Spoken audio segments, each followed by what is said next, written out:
എനിക്ക് എന്താണ് വേണ്ടത് എന്നറിയാത്തൊരവസ്ഥ, എന്താണ് എന്നോട് നടക്കുന്ന അവകാശ നിഷേധങ്ങൾ എന്നറിയാത്തൊരവസ്ഥ, എനിക്ക് തുല്യമായ അവകാശമുണ്ടോ, എനിക്ക് തുല്യമായ അവസരമുണ്ടോ, അതിന് സാധ്യതയുണ്ടോ, അതോ ഇതൊക്കെ എൻ്റെ വിധിയാണോ?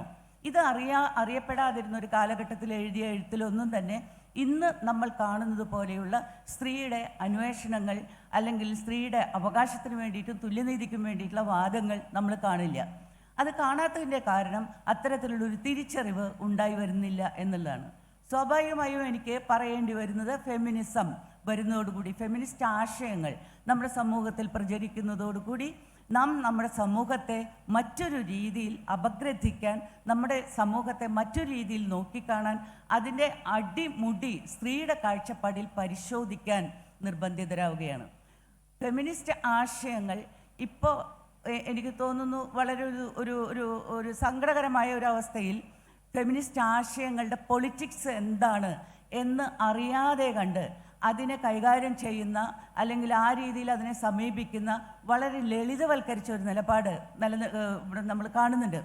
അതുകൊണ്ട് തന്നെ ഫെമിനിസം ആവശ്യമില്ലാത്ത രീതിയിൽ ഏറ്റവും ഉദാത്തമായ ഒരു ആശയം, ഒരു പൊളിറ്റിക്സ്, ഒരു വിമോചന മാർഗം, ഏറ്റവും ഉദാത്തമായ ഒരു വിമോചന മാർഗം വളരെ ലളിതവൽക്കരിച്ച് വളരെ ലാഘവത്തോടു കൂടി കണ്ട് അതിനെതിരായിട്ടുള്ള നിലപാടുകൾക്ക് സമൂഹത്തിൽ അവസരമുണ്ടാക്കുന്ന ഒരു കാലഘട്ടം കൂടിയാണ് ഇത് എന്ന് എനിക്ക് തോന്നുന്നു. അതിൻ്റെ കാരണം എന്താണ് ഫെമിനിസം എന്ന് പറയുന്ന അതിൻ്റെ രാഷ്ട്രീയം അറിയാതിരിക്കുന്നത് തന്നെയാണ്.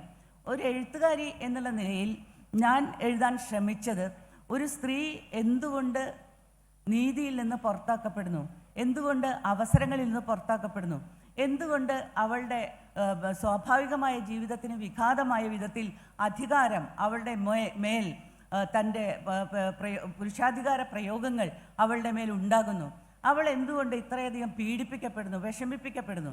ഇതൊക്കെയുള്ള അന്വേഷണങ്ങളുടെ ഫലമായിട്ട് നമുക്ക് ഉണ്ടാകുന്ന ഒരു തിരിച്ചറിവില്ലാത്തിടത്തോളം കാലം നമ്മൾ അബോധപൂർവം എന്താണോ പിന്തുടർന്ന് പോന്നിരുന്നത് അതിനെ പിന്തുടർന്നുകൊണ്ടേയിരിക്കും.